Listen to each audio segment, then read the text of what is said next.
I want to swear in an upcoming sentence, but the YouTube gods say you have to wait at least 30 seconds into the video for that, so please talk amongst yourselves for however long until I can time my foul language with after the 30-second mark. Now, I know some of you don't like my colourful language, but sometimes the situation really demands it to really convey how the world is stamping on your face and punching you in the gut. There's a time and a place for squeaky clean speech, and seeing as we're not in a church and actually seem to have descended into at least the 5th circle of hell, that time and place is not now. What I'm trying to say is that I really just like to tell tyrants to fuck off, and no other word except fuck really gets across the extent to which I just really want to tell tyrants to fuck off. Now, Asis here did write me a list of potential alternatives, thank you. But having looked at his suggestions, I have to say that run along, scram, and skedaddle just don't have the same oomph to them as a good old-fashioned fuck. This was meant to be a short video just giving some updates on my channel, but it's turned into an absolute monster of a rant about a number of things. And if I know me, and I do, I probably titled this something provocative, but let's wait to hear what I'm going to talk about before we all lose our minds, shall we? I suppose you could lose your mind now and get it over with, but I leave that up to your own individual discretion. If you saw my last video, you saw me lament the state of the world and say towards the end that for various reasons, both personal and societal, that I wasn't sure if I wanted to make YouTube videos anymore.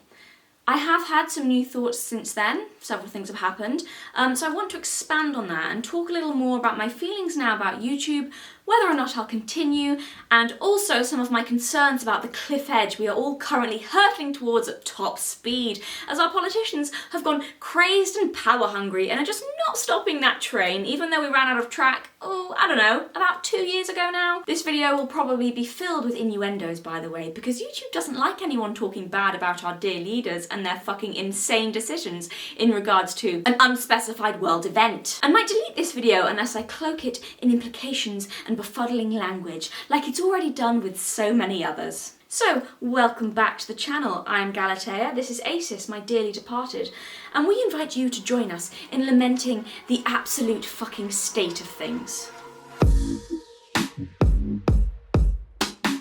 So, the first pressing world issue is a petition I've seen going around that I desperately urge you all to sign. It was quite recently brought to my attention and might just be the most disturbing thing I've seen to come out of the past couple of years. And that, of course, is the petition to stop James Corden from starring in the upcoming movie adaptation of Wicked the Musical. Now, I didn't want to have to do this, James, I really didn't, but you just can't help yourself, can you? After our last session proved ineffective, I'm afraid it's time for the last resort. I'm going to have to prescribe you a lifetime ban from entertainment. That's for James. Right, I won't say any more because I've given Corden enough grief recently, but I did just have to mention that petition because I heard of it a few days after I uploaded my video, and I did find the story just a little bit hilarious, especially because it's had so many signatures. The people have spoken. So, the following conversation is probably only going to be for people who actually care what's happening to my channel, rather than people who only casually watch my videos, so you have been warned. I mean, I say that, but later on things do get pretty spicy about the culture, so I guess if you're interested in that, or want to try and cancel me for something dumb, like just floating the tentative idea out there that the state might be slightly overstepping on their powers, maybe, just a little bit, then you could also maybe keep watching as you might get some good material. I'm no longer on Twitter though, so I might be immune. A lot of this stuff seems to happen on Twitter, and I'm now blissfully unaware of that cesspit of human despair, so knock yourselves out. I don't think what I'm going to talk about is spicy at all, to be honest, but you never know these days because people are so sensitive to any kind of spice at the moment. I've seen many a better man, or woman, we are a gender-inclusive feminist channel here, cancelled for far less. So who can tell how this will go down? Maybe no one will care, and maybe they will. We'll find out together. How exciting. I'm feeling reckless. What I still find really funny is that my most controversial video to date is still my His Dark Materials rant, which, considering a lot of the stuff I've talked about, I did not expect that to be the video that to make people hate me. I guess there's just a lot of dedicated fans of Lin-Manuel Miranda or something, but he was still a terrible choice to cast as Lee Scoresby, and that will remain a fact no matter how much you cry about it. Speaking of people's increasing sensitivity to very tame, non-spicy things, I have a rant incoming because I have a lot to say on this topic. Just the other day, someone accused me of being a closeted bigot because apparently everyone who supports free speech is, and that's all the evidence they need, which doesn't sound at all fucking creepy or authoritarian. Just a word of advice. You're not doing much to win people over to your cause with that. You sound like a Nazi. An actual one, not just someone who maybe thinks that free speech is an essential part of any liberal society. Here's an idea, darling. Just a quick thought experiment. It'll only take a minute. Why don't you and I just quickly draw up a list of all the places throughout history where free speech was allowed, and all the ones where it wasn't and people were persecuted for it. And let's see which ones we'd like to live in. I tell you to read a history book, but you've probably burnt them all, which frankly explains a lot. I'm sorry, but I don't care anymore. If that upsets people, and they are actually under the delusion that saying I'm pro-free speech makes me some kind of fangirl of 1930s Germany, then you are so unself-aware, so astronomically stupid, that I'm not entirely convinced you're still in possession of a working brain.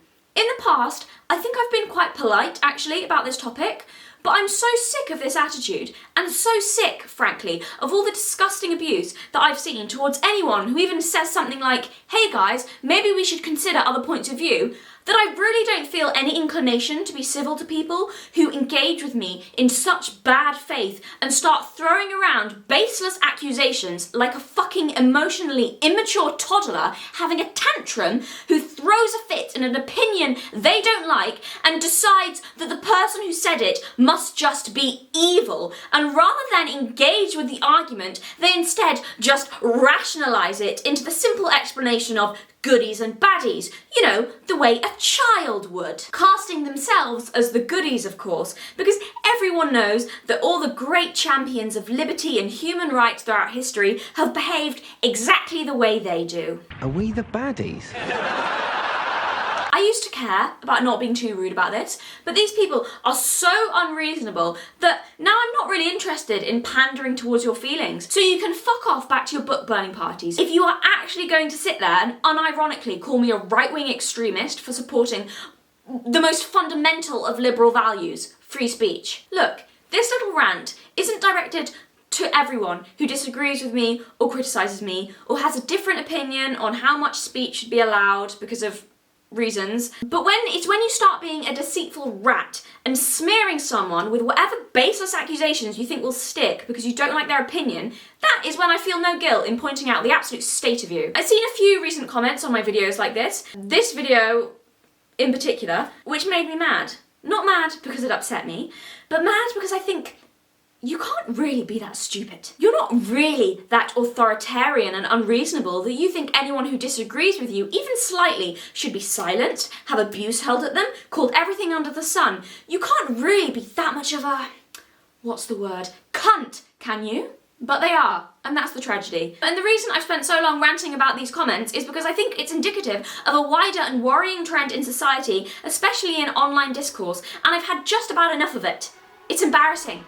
Grow up and sort yourselves out. So in my last video, obviously, I said I wasn't sure if I was going to continue YouTube, and since then I've had some thoughts and made some decisions. So I thought I'd let you all know about that. This will be a lengthy explanation, as I want to let you guys in on my thought process behind everything, sort of see into my brain a bit. And if you find this boring, I'm sorry, there might be more spice later. So when I uploaded that video, several things happened that helped clear up a lot of the confusion around YouTube for me. The first thing was that it was quite freeing, just from a psychological point of view, making a video and thinking that it could be the last video I ever made. I just felt so done with it all that it just made me really not care what the reaction to the video was, because screw it, I might not make another YouTube video anyway. Which ironically made me feel probably the best I've ever felt about a video and made me not so constrained or self-conscious. Because you guys probably won't know this, why would you know this? But for a long time, I've hated the feeling of uploading a new YouTube video almost every single time. Contrary to how I appear on YouTube, I'm naturally a very shy person, and I actually don't really like feeling that I'm in the spotlight. I know that sounds unlikely, but it's true, and those who know me in real life could attest to just how shy I used to be. And I'm not talking movie shy here, you know, where it's just kind of cute and the shy girl just blushes and giggles and is a bit reserved, but like in a sweet way that doesn't put people off. No. My shyness made everyone uncomfortable. I'm talking hardcore, top tier, boss level shy. My classmates didn't know the sound of my voice kind of shy, would be asked questions by well-meaning people and stay silent as I slowly turned bright red kind of shy. And once just literally said nothing and ran away when someone asked me out kind of shy. It was shyness of the excruciatingly painful kind. Given how I never shut up, it sounds unbelievable now, I know. Truth be told, I also never really wanted to start a YouTube channel, which again, I know sounds ridiculous. I just wanted to get my thoughts out there, and I kind of forced myself to start doing YouTube about 4 years ago now, which, wow, I cannot believe it's been that long. Though I thankfully do not suffer from shyness to quite the same extent,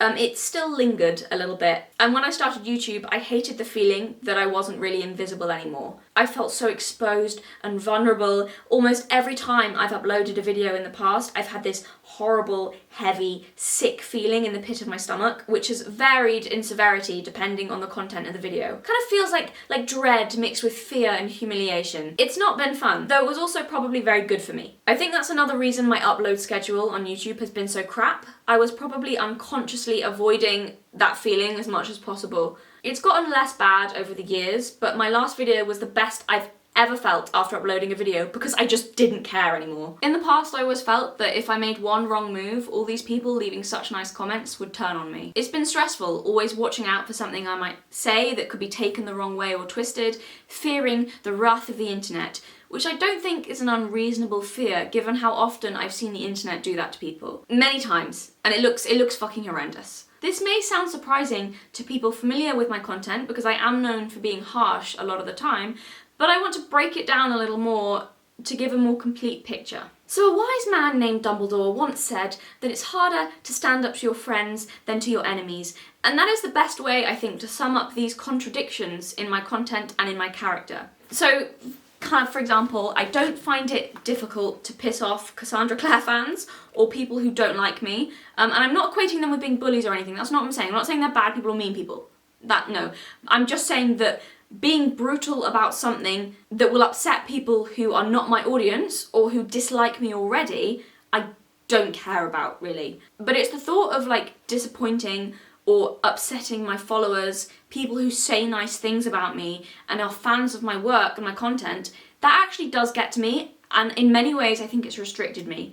I'm not blaming people for that, it's my own shit, my own issues. So, like, I never wanted to upset my subscribers or feel like I let anyone down. The problem now is, I think we're too far down shit creek for me to be overly concerned with feeling like I've let people down. And also, if I'm totally honest, I think on my part there was probably an element of cowardice there too, and being afraid to anger the internet, because as I said, it doesn't look fun. But my James Corden video was kind of the result of that, where I felt like I was just throwing my hands in the air and being like, I no longer care about upsetting people over things that I think are important, because everything's gone to shit to the extent that I might leave YouTube behind anyway, so who the hell cares about how I feel anymore, because there's more important stuff happening.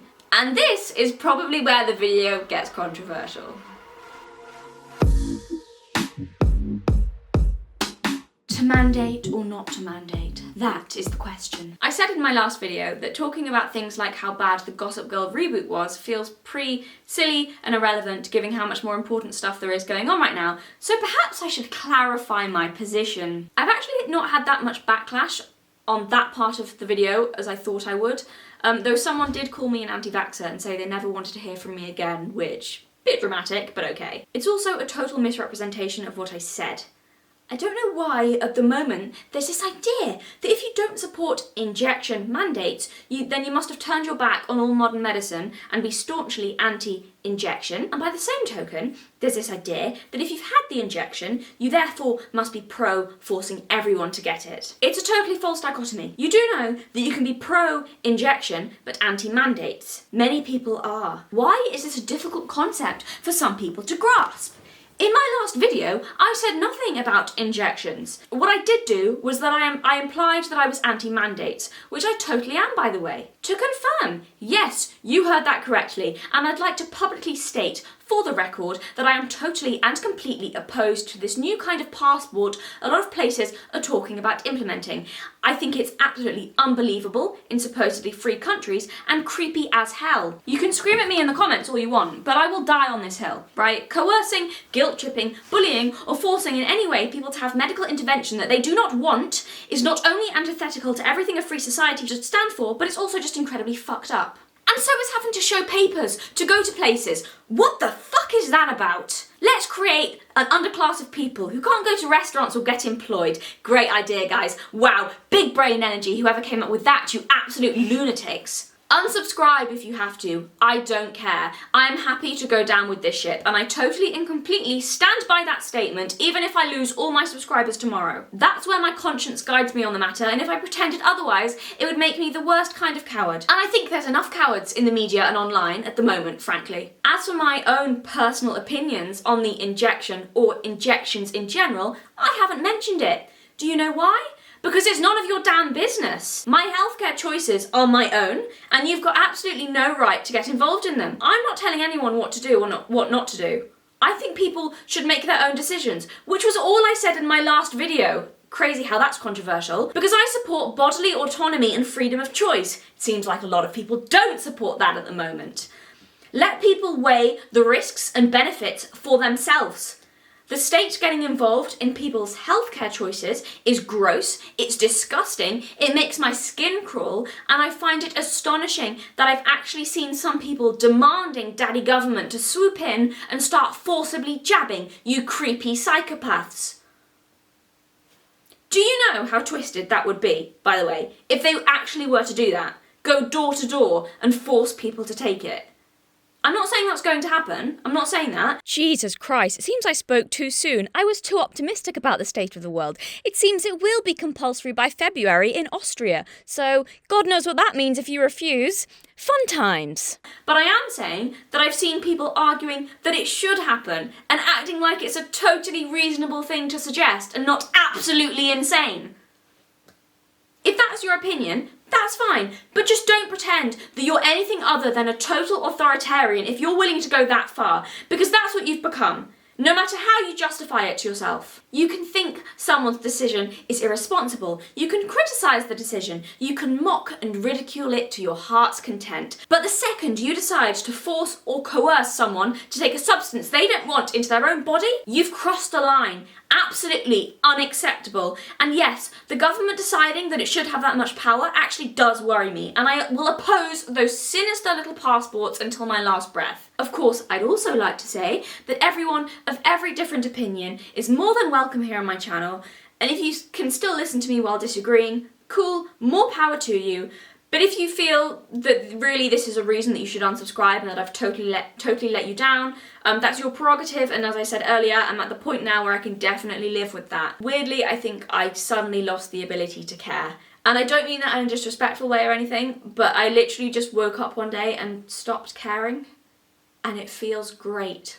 So that was my very long explanation of the first thing that I felt better about with YouTube, which is the psychological freedom of thinking I might quit and therefore putting all my cards on the table, which ironically has maybe given me reasons to stay. My mind is not totally made up on that yet, but I'll get to that later.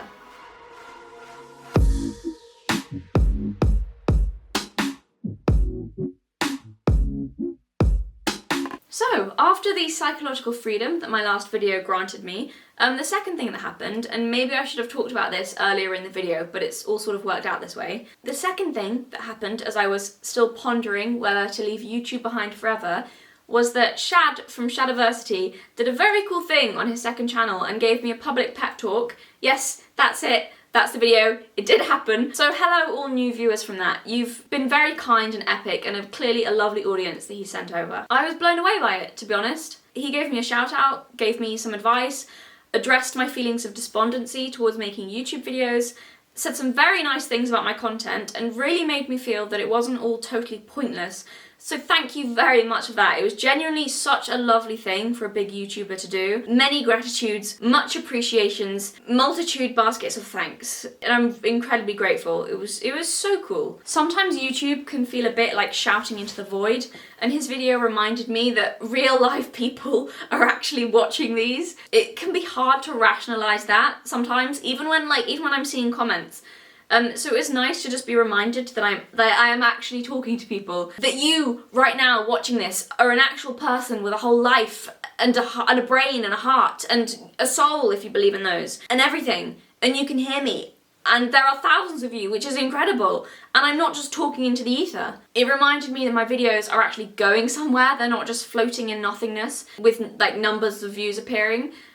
So maybe they're not as pointless as they appear. And it wasn't just Shad's video, I have to say. Since I made that video, so many of you have left comments or sent emails asking me not to stop making videos as long as it doesn't burn me out, and saying that light-hearted entertainment is always needed even when more important things are happening, and that commenting and critiquing culture and movies isn't pointless because stories and culture are very important. And you are absolutely right. Now listen. I just want to make something clearer than I perhaps did. I don't want to give the impression that I've ever disagreed with that or looked down on people who critique things for a living. I've said in videos in the past, specifically in an interview I did a year ago, actually, with Joe from My Little Thought Tree, but I said in that video that I think criticism of all kinds, but especially negative criticism, is absolutely essential for a thriving and healthy culture and society. It's why I'm so pro free speech. I can't do what I do and be anti-free speech. That would make me brain dead.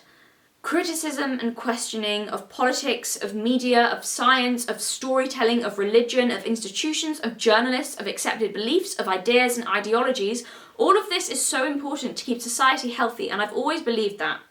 You should be allowed to question everything. And the moment you start putting restrictions on what people are allowed to criticise and question is the moment that you've sacrificed truth and freedom in favour of dogma and control. And from then on, it's just a road towards getting ever more restricted. But that's a conversation for another time. Bringing it back. I've always believed criticism of stories to be important because I've always believed storytelling to be so important. I've been obsessed with books and stories since I was a little kid, so I don't want anyone to think that I understate the value of culture and media. I probably overstate it, to be honest. For me, stories are the lifeblood of humanity. They make sense of ourselves and explain ourselves, and in one way or another, we're all obsessed with stories. Even if you're someone who just really likes gossiping, that gossip is a form of storytelling, really. I think stories are our humanity. And there's a quote from the Dead Poets Society, which I love because it really kind of describes how I feel about it. We read and write poetry because we are members of the human race, and the human race is filled with passion. Medicine, law, business, engineering, these are noble pursuits and necessary to sustain life. But poetry, beauty, romance, love, these are what we stay alive for.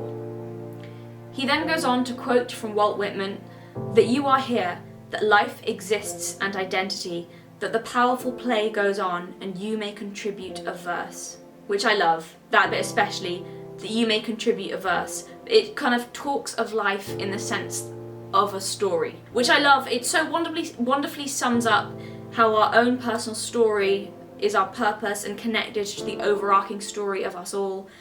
In a way, I kind of see stories as the very point of life, because our lives are in themselves stories, if that makes sense. We all embody stories. We tell them, we critique them, but most importantly, we live them. They can inspire us, guide us, give us answers or courage, or make us feel that whatever monster we're facing isn't undefeatable, because so many heroes have walked a path we've walked so many times before and been victorious. And if a story can't do that, sometimes stories are just there to sit with us in our despair and let us know that so many humans before us have felt grief and pain and loneliness and lack of hope, and that we're not alone in our suffering. They connect us. Stories are life, because our lives are literally stories, and a story is literally just a view into another life. So stories are just life itself, if that logic makes sense. They are life explaining itself to itself. Can we say that's what stories are? Maybe stories are our reflection, a great mirror held up to humanity and showing us all our hopes and dreams, our stupidity and our brilliance, our desires and disgust, all the beautiful things like compassion and courage and mercy and love, and all the ugly things like jealousy and spite and cowardice and hatred. Stories reflect the best of us and the worst of us. They are so important. I guess if you want to control the narrative of a society, you first attack the stories because then you quite literally own the narrative. So to be clear, yes, I understand the value of media and the impact on the culture and also the critique of that media. I didn't mean to imply that it wasn't important. I want to explain a little more what I meant when I said that I'm feeling like what I've been doing on YouTube feels a little pointless and why I've been rethinking it. So yes, negative criticism is important, but I also think there comes a point where it's kind of redundant if I just point at something that's obviously low quality and say, this thing bad. I felt like it was a bit pointless and I haven't uploaded my videos on Bridgerton and Gossip Girl and the rest of the Winx series because it's easy to just be like, hey guys, this thing everyone knows is tacky and bad. Guess what? It's tacky and bad. So many people on YouTube are already talking about those things, so what's the point of me coming along to make a video on something we all know sucks? What am I adding to the discussion, really is the question. Why am I even here critiquing this rubbish that we all know is rubbish, that everyone has already said is rubbish, especially when I'm always late to the party because of how long it takes me to script a video and so have nothing new to add. And further, especially when I'm looking out to the world and thinking, yeah, I mean really now, who cares if these shows are rubbish because the world's going to hell. And I don't think I'm necessarily wrong on that still. But here's where Shad's advice, as well as a couple of other things that happened, gave me a new perspective. So in his video, he said the format I did in my last video really worked, and that also the angle of the things I was talking about was important because of the perspective that I gave to the femininity and wider cultural aspect of Corden's Cinderella. Some of you might disagree, of course, but this made me realise the reason I think my Cinderella video isn't pointless is because I came at it with new things to say. I wasn't just pointing at the movie and saying this thing bad, but taking that and discussing something else, and I think that's why it was easier for me to complete and put out there than it has been with my Winx and Gossip Girl videos that I've been slowly working on for ages but haven't finished, because I'm just saying already what other reviewers have already said, that the shows aren't that great. There's nothing I'm really saying in them that gives me a desire to put them out there. They feel a bit superfluous and pointless, like other people have already covered that ground. So I know this is very long, but I really want to give you an explanation of what I'll be doing going forward on YouTube and also my thought process behind it, because I think I probably owe you guys that. If, of course, you're interested.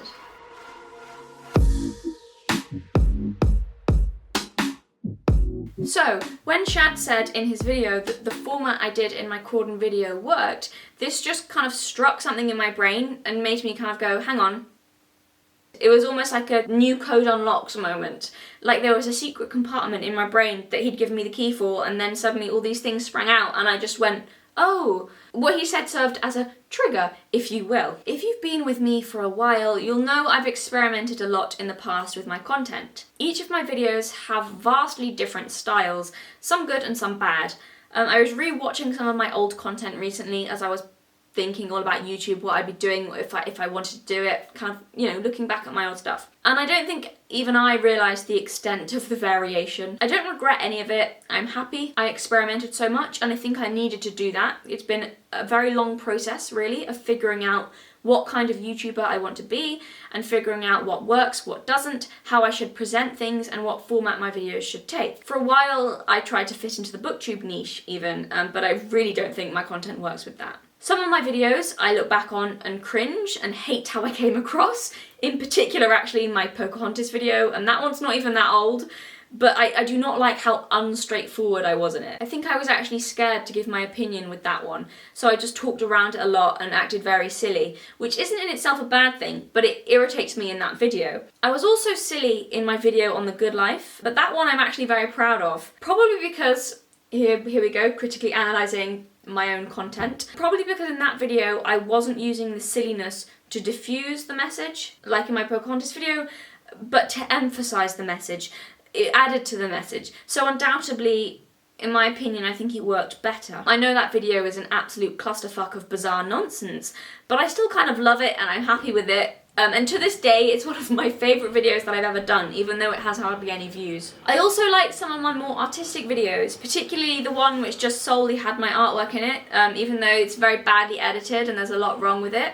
I still kind of like it. So point being, I don't regret any of the experimenting I've done on YouTube, even the stuff I no longer like. However, there comes a point where that's not a good thing, and can make the process of coming up with a new video very daunting. When you don't have a format, it just becomes, where do I even start with this? I could do anything. And the problem with that is it can get overwhelming, so I end up not doing anything and hardly ever uploading because I don't know what to do. So as I said, when Shad said the thing about the format in my last video, that was strike one in my head, particularly because I agree with him and I do think that format works a lot better than other formats that I've tried. So then the day after I watched his video where he said that, I was recommended another video by this YouTuber, uberboyo, I think that's how you say it, and the video was called something like, "If creatives don't do shadow work, they'll create the Matrix," which I will link because it's a fascinating watch. So anyway, the essence of what he said in his video was that boundaries and restrictions are essential for creative people, otherwise you go crazy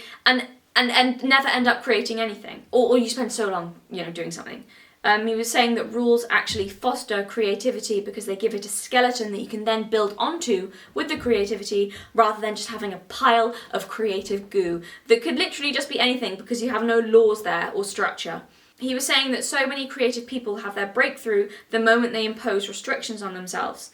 The examples he gave, I believe, included an artist struggling to work and thus they then only allow themselves to draw in black and white and suddenly they then have their breakthrough, or a writer having a simple short plot they have to work with and then finally completing a novel. Constraints can make you more creative. I suppose it relates to that old saying that necessity is the mother of invention. I did already know this, but just hearing him word it in that way, it clicked something in my brain and made me think of Shad's advice about the format. I urge you all to go and watch that video, by the way, especially if you're a creative person who just needs a kick up the arse to actually get some work done. He talks a lot about Jung and the unconscious and how it relates to art, and I've always found that stuff super interesting. His channel also in general, I think I've watched a couple of his videos, and it's just very unique with a brilliant perspective, and it's very helpful if you're a creative person or just interested in Jung, or I guess in broader terms, philosophy and psychology or dreams and storytelling. His videos sometimes feel a bit like a wonderful fever dream that also has loads of useful information, and I mean that in the best possible way. So also thank you to him for helping my brain. So his video was strike two in my head. That same day, I then saw a YouTube comment on a completely unrelated video that simply said, under the video, the comment was just, "Limitations foster creativity." And that was it. Strike three in my head. Message coming across loud and clear. I think God spoke to me. I'm one of those weirdos who believes in universal messages through synchronicity. So when Spaghetti Sky Daddy gives you a clear message 3 or more times in a short time frame, you've got to listen, and those are just the rules. It says so in the Bible, right after the bit about Mark Zuckerberg's virtual utopia probably being a terrible idea, as anyone who's ever seen a sci-fi movie can tell you, and that the metaverse is really the lizard people's secret plan to plug humanity into a giant computer to become a food source for Facebook employees. And you can, of course, find all of that information in the Gospel of Matthew. Was that blasphemy? That might have just been blasphemy. Oh well, fuck you, Mark. You'll never be a real boy, no matter how many fake realities you create. I am human. A real boy! Speaking of the Antichrist, can we all just take a moment to absorb the fact that Anthony Fauci has become a walking caricature of the most ridiculous pantomime villain where he literally, allegedly, tortures innocent furry animals? What is this reality? Why do we live here? Is this timeline real? I need to speak to whoever's in charge of the universe because there must be some mistake. I thought only bad YA villains were cliched enough to do something like actually torture puppies, but no, Cruella de Fauci's got to come along and be so unoriginal that it would be funny if it wasn't so despicable. Put them in a bag.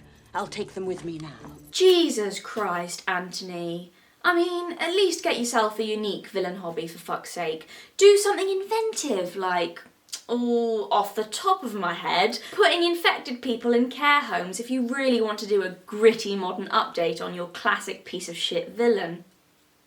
Alternatively, Alternatively, you could also aggressively lock down a whole country and then break your own restrictions to have an affair behind your wife's back.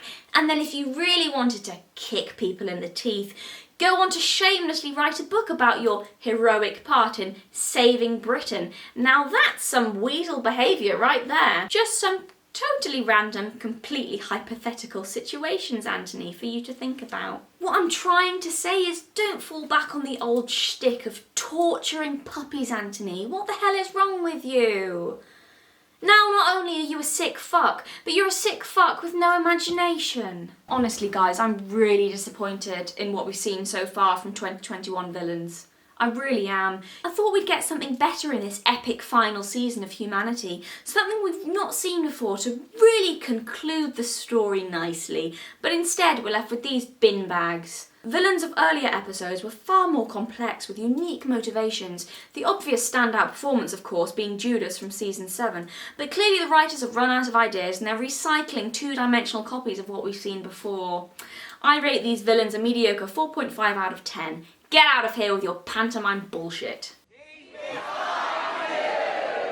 Weird tangent. Back to the synchronicitous messages of the universe that I was talking about, and my thoughts on YouTube.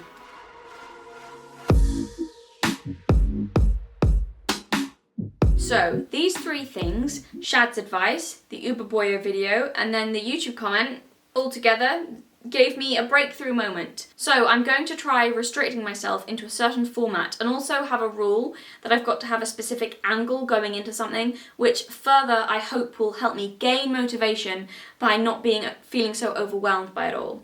Because I don't know if you've noticed, and given the length of this video, I'm not great at making things short. When I do a review on something, I never know where to go at it from, so I just analyse and take apart absolutely everything from every possible aspect, which of course, again, makes the task just monstrous. Just look at my Cassandra Clare series for proof on that. I went through pretty much everything.